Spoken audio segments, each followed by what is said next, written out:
इस दिवाली आप बहुत ज़्यादा बड़ी फाइट देखने वाले हैं, रू बाबा वर्सेस मंजुलिका की। तो रू बाबा तो इतने लोगों को ठगते हैं, कभी किसी ने कार्तिक को ठगा? आसपास एक्चुअली बहुत ऐसे शर्तें लगती थी सेट पे कि क्या होने वाला है क्लाइमैक्स में, क्या नहीं होने वाला है। जब मीडिया में बहुत सारी खबरें आती थी खासतौर से रिलेशनशिप की, तो मम्मी का कैसा रिएक्शन होता है? राज होगा तो वो वैसे भी मम्मी तक नहीं जा रहा तो मीडिया में भी कहीं नहीं जा रहा होगा लेकिन ऐसा है नहीं। हम लोग भी ये फिल्म के लिए बहुत श्योर थे कि दिवाली में ये एक एंटरटेनर है जो फैमिलीज को बहुत अट्रैक्ट करेगी। तो ये दिवाली भूल भुलैया वाली। वेल, आज हमारे साथ हैं रू बाबा यानी कार्तिक आर्यन। कार्तिक, आपका बहुत बहुत स्वागत है। Thank you ma'am. कार्तिक, भूल भुलैया 3 आ रही है, लेकिन बात भूल भुलैया 2 से करते हैं। एक ही आ रही है बट 3 हाँ भूल भुलैया 2 जब आ रही थी तब कोरोना से गुजरे थे हम, मार्केट नहीं चल रहा था, सोशल मीडिया पे बहुत कुछ निगेटिविटी थी, तो वो चीज़ें कैसी थी? और अब जब भूल भुलैया 3 आ रही है तो 2 से 3 के बीच क्या क्या चीज़ें बदली? अगेन वही हुआ है कि पिछली वाली फिल्म में भूल भुलैया 2 जब हम लोग कर रहे थे तो किसी ने कोई एक्सपेक्टेशन रखी नहीं थी और उसके बारे में सब बस उल्टा ही सोच रहे थे कि इसका कुछ होगा नहीं। इस वाली में ये हो गया क्योंकि भूल भुलैया 2 अब इतनी बड़ी हिट हुई तो 3 में अभी सबसे ज़्यादा एक्सपेक्टेशंस हो गई कि अगर 2 ने इतना किया था तो विदाउट एक्सपेक्टेशन, ये तो एक्सपेक्टेशन वाली फिल्म है। तो आई थिंक वो बहुत बड़ा डिफरेंस हो गया है and because of those expectations हम भी सोच रहे हैं कि किसी ना किसी तरीके से वो वाला एंटरटेनमेंट कोशेंट हम बीट कर पाएँ, पूरे परिवार के साथ सब जाके देख पाएँ। जिस तरीके की फिल्म भी बनाई हमने, आई थिंक इट्स एक तरीके से ये एक स्पेस है, ये जॉनर है जिसको बहुत किड्स फ्रेंडली जॉनर माना जाता है। और हमने ये देखा था ये फिनोमेना जब भूल भुलैया 2 की थी कि इतने सारे बच्चों ने उस चीज़ को देख के खुश हुए थे। वो अपने मम्मी पापा, उल्टा हो रहा था कि बच्चे लेके जा रहे थे थिएटर्स में मम्मी पापा को और फैमिलीज़ को, तो वो हमने देखा था। अभी भी 3 के प्रमोशंस में मैं नोटिस कर रहा हूँ कि कैसे वो रू बाबा या मंजुलिका या छोटा पंडित ऐसे कैरेक्टर्स को याद करके उन्होंने रखा हुआ है, वो कपड़े पहन के आ रहे हैं प्रमोशंस में। तो वो बड़ा अच्छा सा एक फिनोमेना है जो मुझे बहुत मज़ा आ रहा है वो चीज़ में। बट आई होप कि अगेन वापस से वो हिस्ट्री रिपीट हो और भूल भुलैया 3 में भी लोग थिएटर्स जाएं और उस तरीके से उस एक्साइटमेंट के साथ जाएं और एंजॉय करें। लेकिन अभी का जो बॉक्स ऑफिस चलता है वो कहीं डरा रहा है जिस तरीके से अभी चीज़ें हैं। वो 2 के टाइम पे भी बहुत था, उस टाइम भी कोई फिल्म नहीं चल रही थी उस टाइम तो। एंड किसी ना किसी तरीके से भूल भुलैया 2 ने जिस तरीके से अगेन वो चली और इतने रिकॉर्ड्स ब्रेक किए, आई होप 3 में भी ये चीज़ हो एंड कहीं लोगों को एंटरटेन, मतलब मुझे बस लगता है कि जो भी थिएटर जाएगा वो एंटरटेन बहुत होंगे। End of lately again films थोड़ा सा, अगर लोग बोल रहे हैं कि हाँ थोड़ा सा कम चल रही है या ये हमें थिएटर्स में कम लोग जा रहे हैं, लेकिन मुझे ऐसा लगता है कि अच्छी फिल्म थिएटर में अभी चलेगी। कार्तिक, जैसे आपने कहा बच्चे बहुत एक्साइटेड रहते हैं, तो ये बच्चे से लेके बड़े सभी आपके फ़ैन हैं, लेकिन जब आप फिल्में चुनते हैं तो आपके दिमाग में बच्चे भी कहीं रहते हैं कि उन्हें भी इंटरटेनमेंट मिलना चाहिए, क्योंकि हमारे यहाँ बच्चों के लिए मोस्टली चीज़ें नहीं होती हैं। तो आपकी चॉइसेस में वो कहीं रहते हैं कि उनके लिए भी फिल्म रहे, मतलब वो एंजॉय कर सकें? मतलब वो रहता है दिमाग में, बैक ऑफ द माइंड ये रहता है कि हाँ ये आप अगर फिल्म देखने जा रहे हैं तो आप एक सेट ऑडियंस, किसी भी सेट ऑडियंस को एलिनेट ना करें, आप सबके लिए वो फिल्म बनाएं। तो इसीलिए मैं हमेशा बोलता रहा हूँ कि भूल भुलैया 3 या भूल भुलैया ये पूरा फ्रेंचाइज एक बहुत ही फैमिली ओरिएंटेड फिल्म है जिसमें आप हंसी मजाक और आप थोड़ा सा हॉरर भी है, लेकिन आपको वैसा डर नहीं लगेगा। लेकिन कुछ कुछ मोमेंट्स होंगे तो उसमें आपको छुपने में भी मज़ा आएगा, डरने में भी मज़ा आएगा। तो कॉमेडी होगी तो भरपूर कॉमेडी होगी। तो आई थिंक वो सारी जो ये मिक्सचर है इन चीज़ों का, मुझे लगता है वो बहुत एंटरटेनिंग हो जाता है पूरी फैमिलीज़ के लिए। तो I think it's a very उस तरीके से ये बहुत किड्स फ्रेंडली फिल्म है एंड फैमिली फिल्म है जिसमें लोग जाके उसको बहुत एंजॉय करेंगे। तो अपनी फर्स्ट शो एंजॉय करते हैं अपनी फिल्मों का? जाते हैं थिएटर अभी भी जाता हूँ जी, मैं बहुत एंजॉय करता हूँ और डिपेंड करता है कि जा पा रहा हूँ कि नहीं, क्योंकि फर्स्ट शो कई बार ऐसा होता है उसी दिन प्रमोशन भी हो रहा होता है, तो वो शायद से थोड़ा सा कॉन्फ्लिक्ट आ जाता है। लेकिन अगर मैं फ्री होता हूँ तो 100% मैं जाता हूँ। और शूटिंग का पहला दिन कैसा रहता है? मतलब आपके लिए कितना इंपॉर्टेंट होता है वो दिन जब आप फिल्म शुरू कर रहे होते हैं?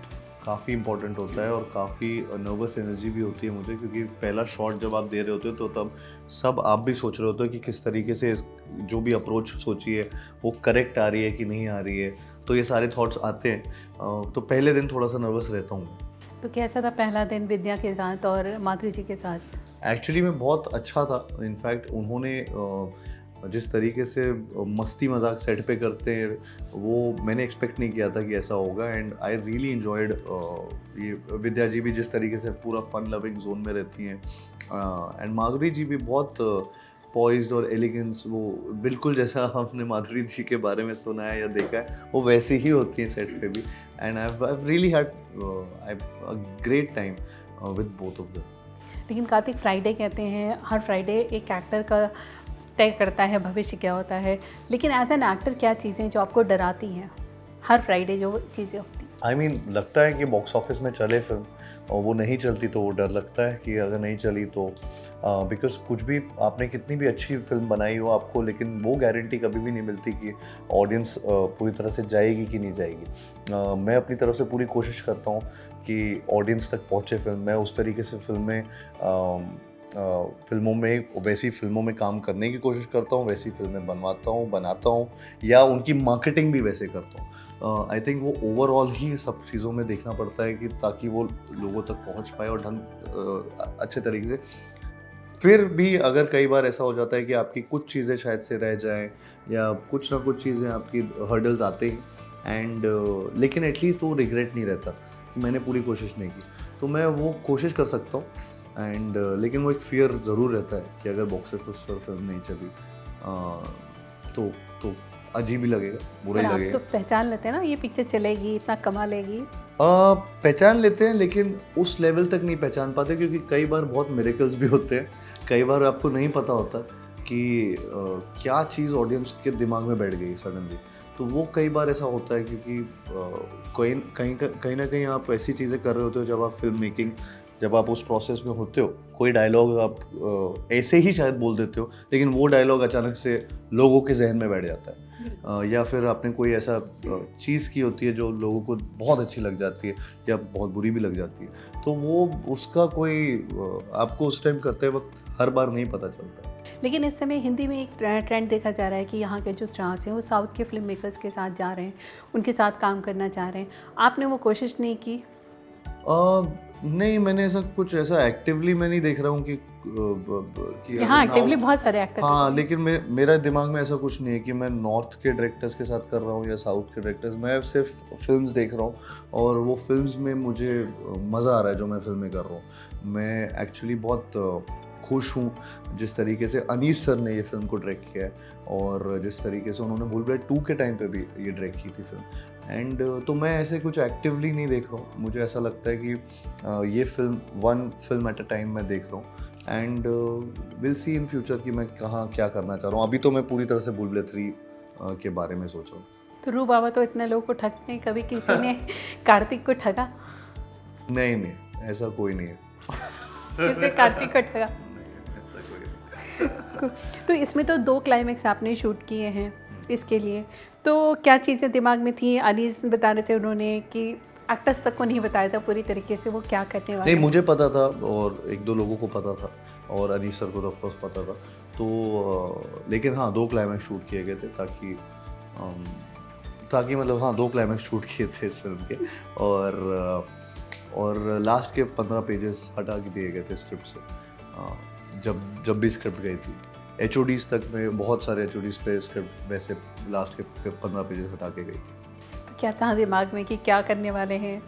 अब मुझे तो पता था कि क्या करने वाले हैं, तो मैं तो जानता था, लेकिन आसपास एक्चुअली बहुत ऐसे शर्तें लगती थी सेट पे कि क्या होने वाला है क्लाइमैक्स में, क्या नहीं होने वाला है, अच्छा ये होने वाला है, अच्छा वो होने वाला है। सब बहुत श्योरिटी के साथ क्या क्या चीज़ें बोलते थे, तो बहुत हंसी आती थी जब कोई एकदम श्योरिटी से बहुत ही गलत आंसर दे रहा होता था। एंड कुछ लोगों ने पता नहीं ऐसी ऐसी थ्योरीज बना रखी थी जिसमें ऐसा लगा इसमें तो 4, 5, 6 भी बन जाएंगी।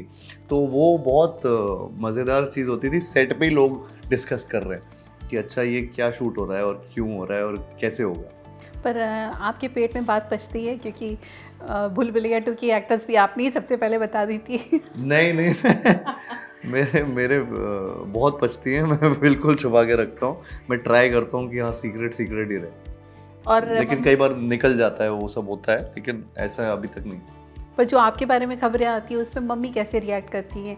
जब मीडिया में बहुत सारी खबरें आती हैं खास तौर से रिलेशनशिप की, तो मम्मी का कैसे रिएक्शन होता है? मम्मी भी यूज्ड टू हो गई है, मैं भी यूज्ड टू हो गया था, तो अभी सब यूज्ड टू हो गए घर में।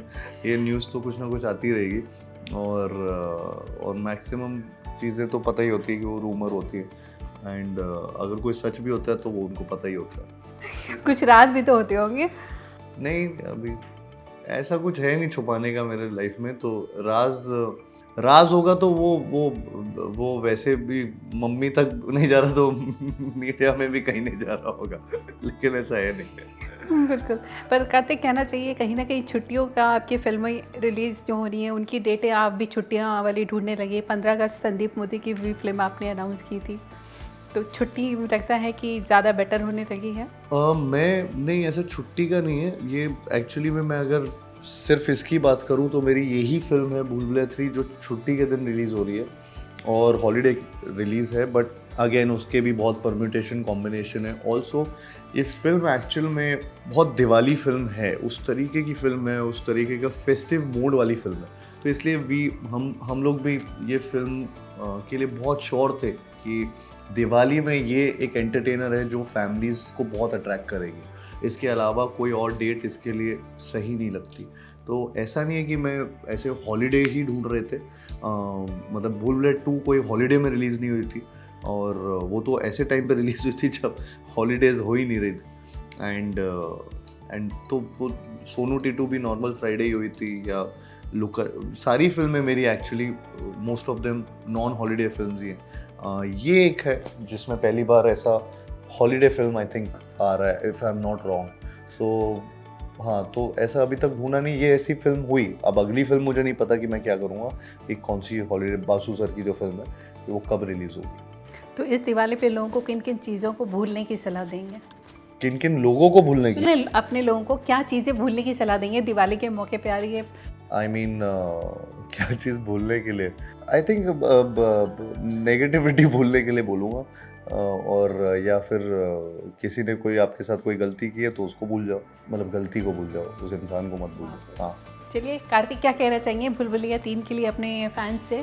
मैं यही कहना चाहूँगा कि भूल भुलैया 3 आ रही है इस दिवाली, तो आई होप आप सब पूरे परिवार के साथ जाएं ये फिल्म को देखने के लिए, और मेरी गारंटी है कि आप ये बहुत ज़्यादा एंजॉय करेंगे, और बहुत ज़्यादा एंटरटेनिंग फिल्म है ये। एंड इस बार इस दिवाली आप बहुत ज़्यादा बड़ी फाइट देखने वाले हैं, रूप बाबा वर्सेस मंजुलिका की। तो ये दिवाली भूल भुलैया वाली। तो बिल्कुल, आपको बहुत बहुत शुभकामनाएं कार्तिक, दिवाली शुभ हो। Thank you ma'am.